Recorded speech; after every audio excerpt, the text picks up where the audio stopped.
first story is titled, Am I the a-hole for not letting them plan a birth in my tub? I, 28 male, own my own place and suffer extreme pain in my back and my right leg. I bought and had installed essentially jacuzzi in my master bedroom as a tool to help relax and use it regularly. My brother and his wife were pregnant and asked if they could use it because they wanted to do a water birth.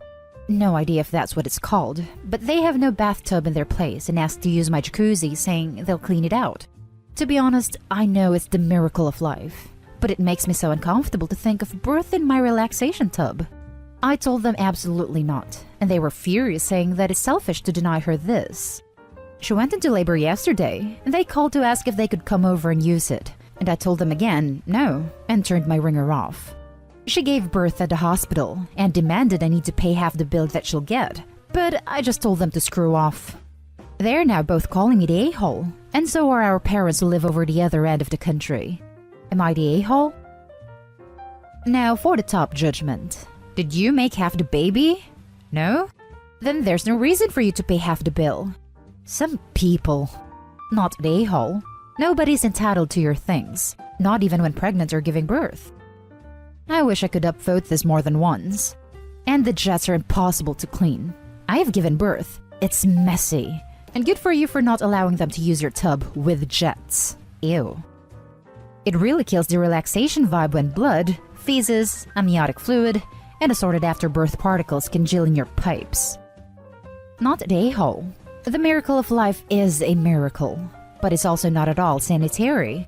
I can't even imagine trying to get all of the pipes clean after something like that. It sounds like you very clearly told them no, and they didn't listen and didn't make other plans. That's on them, not you. You are not responsible for any bills. How entitled. I can't even imagine trying to get all of the pipes clean after something like that. I had the same thought. Even with just water, if you don't blow the air tubes out, it's mold city. Not the a-hole. You do not want a birth going on in your jacuzzi tub. I had a home water birth, and trust me, they get messy. A jacuzzi tub isn't even suitable for a birth. They're too hot for one, and not deep enough for another. Tell them to buy or rent a birthing pool like the rest of us. Exactly. A jacuzzi is the wrong sort of tub. Could have set sister-in-law and the baby up for a nasty infection. What is fine if you have intact skin is not when everything is open up in a birthing situation. Sister-in-law is straight up wrong. And this doesn't even get into OP not wanting to contaminate her tub with that much blood and bodily fluids. Not the a-hole, and wow. Now for the next story. Am I the a-hole for not getting over my sister-in-law calling child services? There's a lot of details I could go into, but I'll try to keep it brief. I, 34 female, cut my sister-in-law, 34 female, out of my life and my kid's life after she called Child Protective Services on me and my husband, 35 male. She made certain accusations against my husband and I, and told them that my house was gross. None of it was true, and DCFS went on their merry way after briefly investigating us. She admitted calling. She didn't even apologize, and said she'd made the right call. I told her she should have at least asked us why our baby was so small, for example, but she said we would have just lied to her because we had previously lied about my oldest child being conceived before we were married. I told her I never wanted to talk to her again, and that she was never going to see my kids again. My husband's family all told her she made a bad call to not at least ask us, or even them if she thought we'd lie about the things she claims she noticed. Sister-in-law doubled down, and the whole family wrote it off as her just needing to cause a drama, unfortunately at our expense. I haven't talked to her since. She asked me to coffee a few times over the years, and I said no. My husband mostly stayed no contact with her as well, but did get lunch with her once, during which she defended herself and told him how dramatic and ridiculous I was being. Husband, kids, and I moved across the country, and it hasn't really come up in like 6 years. Being accused of such things by a family member gave me some lasting anxiety, and I panic if someone comes over and the house is messy or the kids have a cut or bruise. But I don't, like, sit and stew about how awful my sister-in-law is or anything. It's been several years now. The baby in the store is now 10, and my mother-in-law just moved in with us. She video chats with my sister-in-law, and I requested that she keep the video chats to her own bedroom, and not carry her phone around the house, give sister-in-law our address, or pull my children into the calls to say hello. My husband doesn't feel like this is necessary, but understands the boundary I've drawn here and backs me up. Mother-in-law keeps pulling my kids in to say hello to their cousin, my sister-in-law's child, despite being asked not to. Mother-in-law says I'm being ridiculous, holding on to this grudge for so long, and that I really need to let it go and let my sister-in-law back into my husband's life. I've never told my husband he can't talk to his own sister. I will not talk to her, and I don't want her near the kids, but he can do whatever he wants. She doesn't ask to video chat with him, so I don't know why my mother-in-law tried to frame it that way. I think it's possible I'm the a-hole for not breaking my zero contact resolution, just because it's been so long. But she hasn't changed personality-wise at all, and I don't think it's unlikely she'd pull that stuff again, just for the drama factor. Mother-in-law insists she's changed, and I need to give her another chance. Am I the a-hole for not getting over it? Edit. Because this has come up a lot. I do not mind if my children get to know their cousin. The problem is that the video chat is never just the kids. My sister-in-law is always there, facilitating the interaction because her kid is 5, and just as likely to hang up or drop the phone in the toilet as she is likely to chat. When the kiddo gets bored after a minute or two, she hands the phone to my sister-in-law, who then chats with my kids. That's the part I'm not okay with. They can talk to their cousin, but my sister-in-law ruins it every time, and therefore they can't really talk to their cousin. If I didn't feel like video chatting with her cousin put our family in legitimate danger, I would not object. I have no desire to punish a 5-year-old because her mother is Satan's bride. Not an a-hole. Ask mother-in-law if she would like the zero contact expanded to include her as well. She can't be allowed to keep pushing without consequences. I'm honestly so confused here though. Why did a sister call CPS? Is it a thing to call CPS when the child is small? What was the actual truth about the baby? Was it some health issues? I feel like there are so many gaps in the story. It sounds so vague. It's like Opie talked about everything around the plot, except the plot itself. I'm not trying to be nosy here, but could someone explain it to me? Am I missing out on something? Not an a-hole. The way I see it is mother-in-law has 2 options. 1, respect your boundaries. 2, move out. Mother-in-law can move in with sister-in-law, not the a-hole. She should have at least asked us why our baby was so small. What? Why should CPS get involved when a child is small? Anyway, you have a reasonable line since what sister-in-law pulled could have gotten your family in a lot of trouble. She clearly likes to cause drama, and you and your husband made a joint decision to cut her out. It doesn't really matter what your mother-in-law thinks of your boundary, but my husband doesn't feel like this is necessary. Have a talk with your husband about this, why he wants to move the line he and you set together. After clearing things with him, present a united front to your mother-in-law and tell her of your decision and ask her to respect it. If she doesn't and keeps violating your boundaries, then kick her out. She accused us of starving the baby, among other horrible accusations. The baby was 4 months old and really was worrying small. We were at the pediatrician 2 to 3 times a week. We were syringe feeding her, having breast milk shipped to us from another state.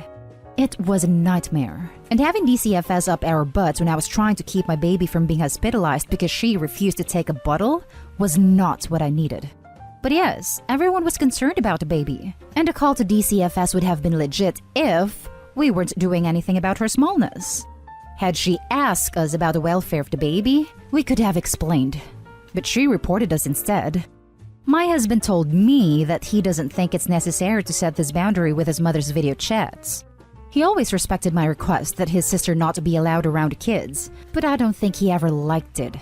He wants his sister not to be a jerk, but also recognizes the reality. The next story is titled, Am I the a-hole for evicting my late son's girlfriend from my house?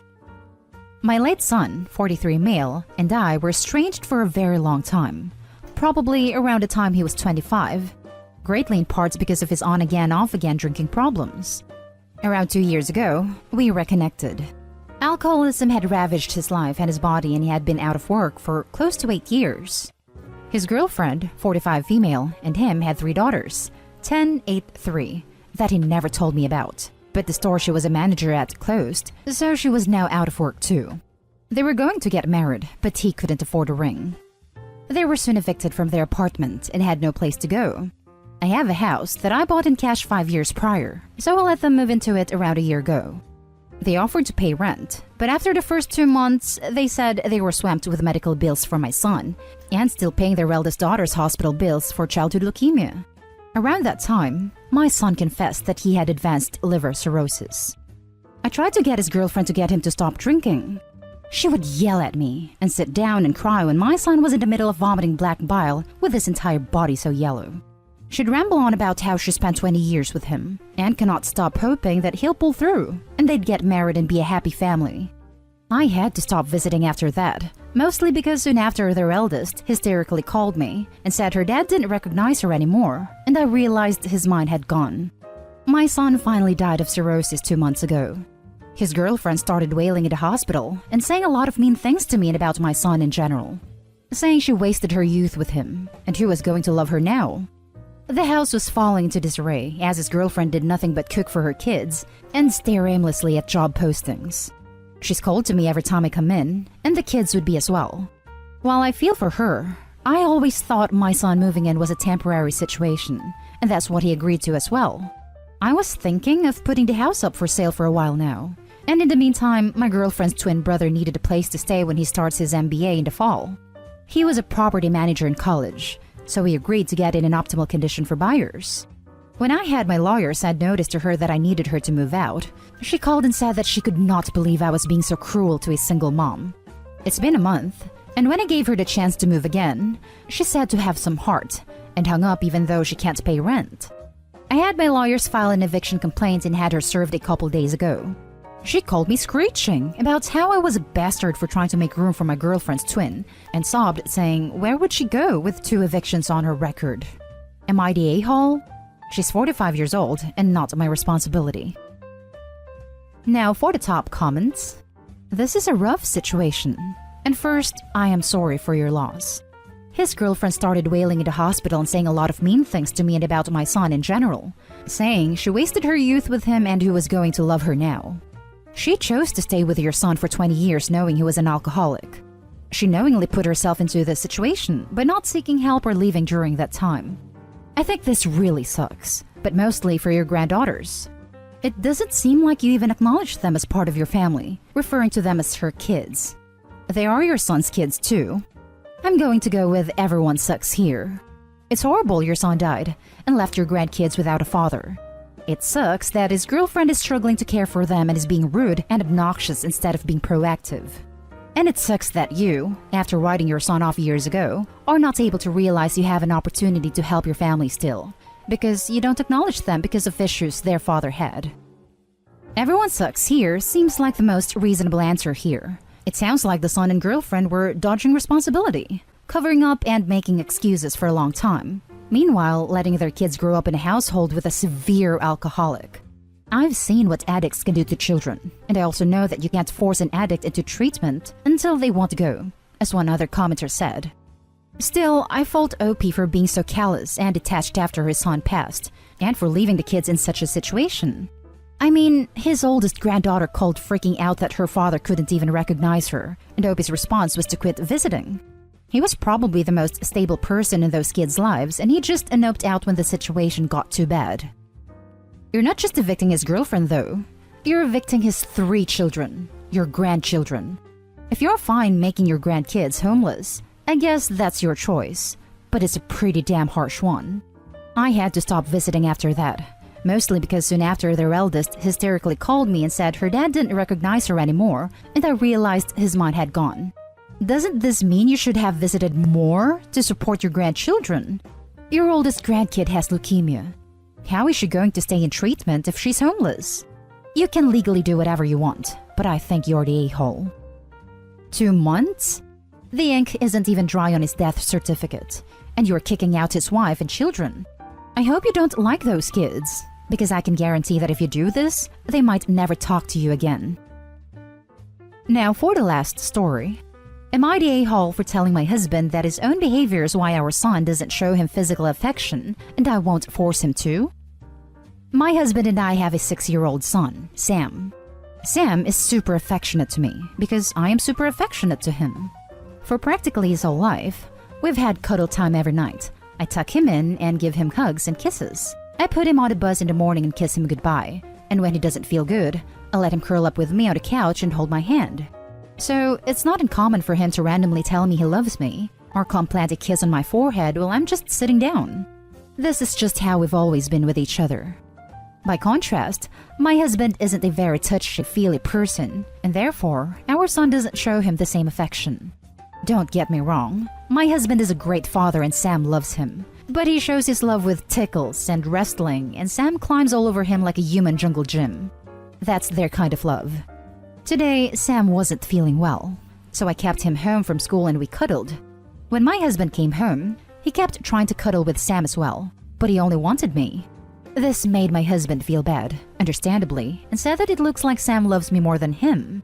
I told him that's not true at all, but that kids simulate the behavior that they experience. And since husband isn't affectionate most of the time, there are definitely some times where he is. Sam isn't affectionate back because he doesn't associate that behavior with his father. I told him that Sam shows him love when they goof off with each other. My husband said that I'm making him sound like he's a bad father, and that I should force Sam to give him hugs and kisses. But I refused, because I think Sam has the right to choose who he is physically affectionate with. He apparently vented to his mom and sister, who have both taken his side. So Reddit, am I the a-hole? Not the a-hole. I suspect, based on your post, that I'm old enough to be that man's mother. So pass this on to him from me if you think it will help. Your son was not put on this earth to make you look good. You were put on this earth to raise him and care for him. If you screw up doing that, you own it. It's not a little boy's job to duct tape his daddy's best dad ever poster. Your son was not put on this earth to make you feel good. Taking care of your feelings is not his job. You are grown up.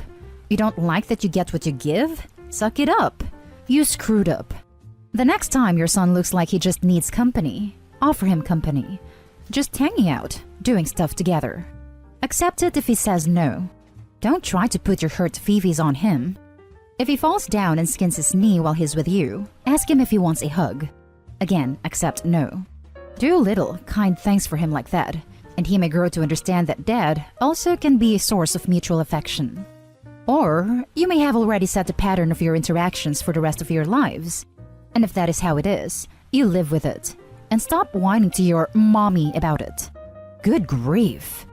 Signed, somebody who knows firsthand what happens when grown adults try to make their little kids take care of their outed fifis. Not the a-hole. Forcing your kids to show that kind of affection when they don't want to can cause resentment towards the people forcing them to do so.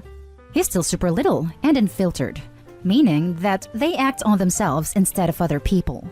He enjoys cuddling with mom more, so he doesn't want to cuddle with dad. And I'm sure the same thing goes for wrestling.